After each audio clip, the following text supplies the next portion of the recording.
Assalamualaikum warahmatullahi wabarakatuh. Lanjut lagi kita di mata kuliah Bahasa Indonesia. Setelah minggu lalu kita belajar tentang proposal penelitian, hari ini kita akan lanjut pada proposal kegiatan. Ini akan sangat berguna terutama bagi kalian yang ingin berkecimpung di organisasi kampus atau organisasi masyarakat yang akan banyak melaksanakan kegiatan-kegiatan ataupun agenda-agenda tahunan. Oke, kita mulai saja dari yang pertama. Proposal kegiatan dirancang bukan untuk penelitian, tapi untuk kegiatan yang berkaitan dengan tugas-tugas akademik yang dikerjakan oleh mahasiswa. Nah, termasuk juga ada mata kuliah yang membutuhkan proposal ataupun laporan dalam proses perkuliahannya. Di sini ada juga contohnya misalnya untuk seminar. Kemudian ada lokakarya, ada pelatihan, pengabdian, magang, KKL, dan sebagainya. Nah, biasanya kalau mata kuliah yang ada di kita itu ada magang dan KKL. Tapi kalau magang dan KKL itu tidak membutuhkan proposal. Kalian nantinya hanya akan membuat laporan. Tapi kalau nantinya kalian masuk di HIMA misalnya, dan HIMA akan melaksanakan seminar nasional ataupun pelatihan bagi mahasiswa lain, maka kalian perlu membuat proposal kegiatan. Nah, ada beberapa unsur-unsur proposal kegiatan. Yang pertama ada pendahuluan, kedua tata laksana kegiatan, dan yang terakhir adalah penutup. Lebih simpel daripada yang penelitian kemarin. Nah, kita akan bedah satu persatu. Pendahuluan berisi uraian tentang latar belakang dan pentingnya kegiatan yang akan dilaksanakan. Jadi kenapa kegiatan itu harus dilaksanakan dan kok harus dilaksanakan? Pentingnya apa sih? Gitu. Kemudian tujuan dan manfaat kegiatan. Nah, tujuan kegiatan itu apa? Kemudian manfaatnya apa? Nah, dan strategi apa yang akan digunakan untuk melaksanakan kegiatan tersebut?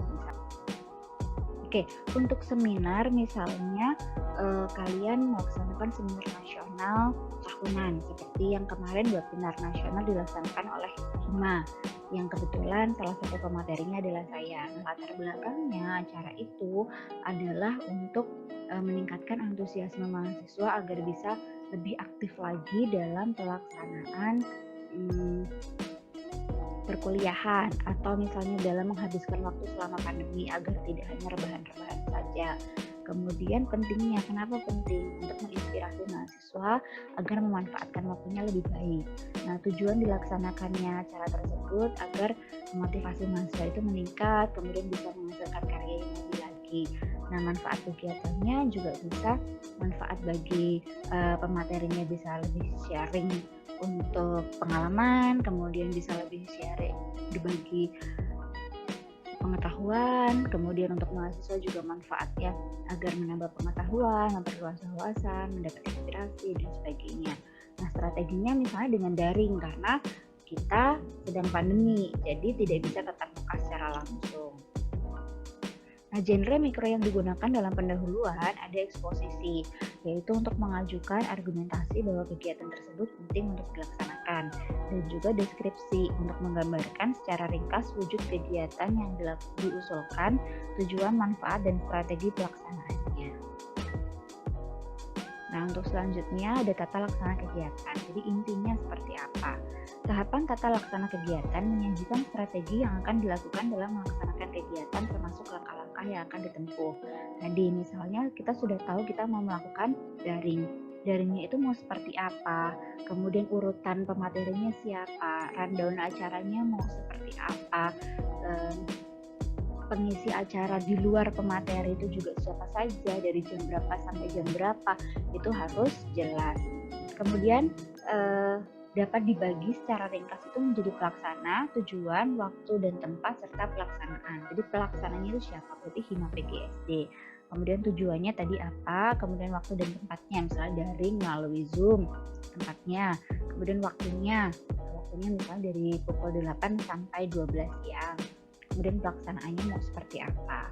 Nah, genre mikro yang digunakan ada deskripsi untuk mendeskripsikan pelaksana, waktu, tempat, dan tujuan, serta prosedur untuk menyajikan strategi pelaksanaan yang terdiri dari langkah-langkah yang harus ditempuh.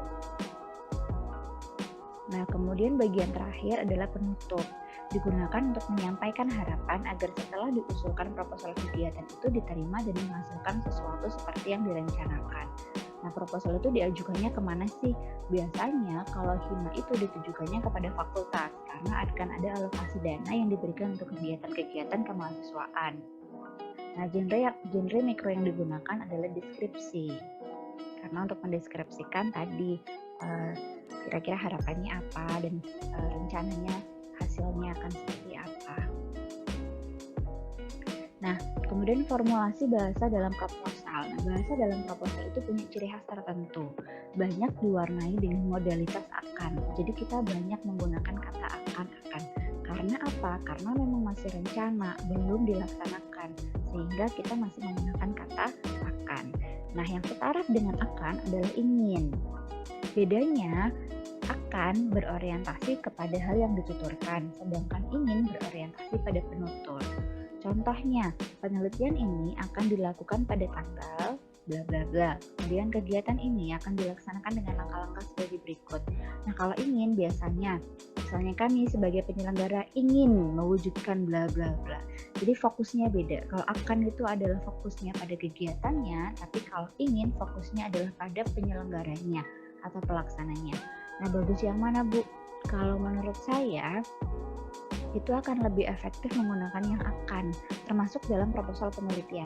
Penelitian ini akan ditujukan untuk seperti itu. Jadi bukan peneliti ingin melaksanakan bla bla bla. Karena fokusnya bukan pada peneliti, tapi pada penelitiannya, pada kegiatannya, seperti itu. Nah, ada beberapa pilihan kata dalam proposal. Kalau secara nomina itu adalah rencana, perencanaan, maka verbalnya merencanakan, direncanakan. Adjektifalnya terencana dan adverbialnya dalam rencana atau dalam perencanaan. Kemudian ada program. Nah, kemudian bisa diubah menjadi memprogramkan atau diprogramkan.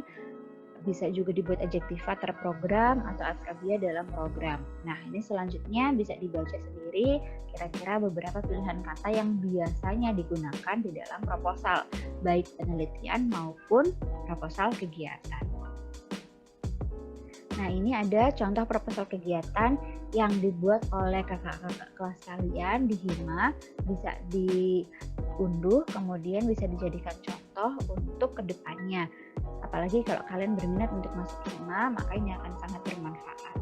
Ataupun tidak di Hima, kalian bisa menggunakan contoh ini sebagai acuan atau referensi ketika membuat proposal kegiatan di tempat lain.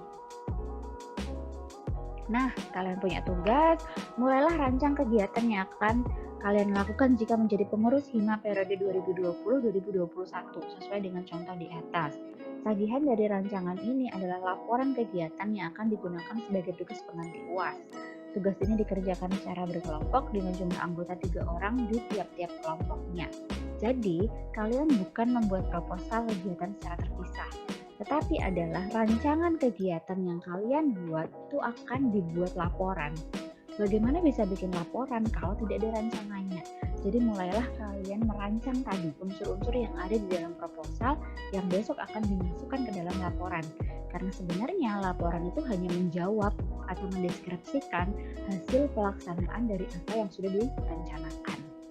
Oke, silahkan kalian bagi sendiri kelompoknya. Tugas itu akan dikumpulkan ketika hari UAS. Jadinya 2 minggu lagi kita akan belajar tentang laporan kegiatan, sehingga saat itu kalian sudah bisa mendapatkan gambaran bagaimana laporan kegiatan itu dibuat dari hasil rancangan yang kalian buat minggu ini. Oke, itu saja untuk hari ini. Terima kasih. Jika ada pertanyaan nanti kita bisa lanjutkan di Edmodo. Sampai jumpa. Stay healthy, be happy. Wassalamualaikum warahmatullahi wabarakatuh. See ya.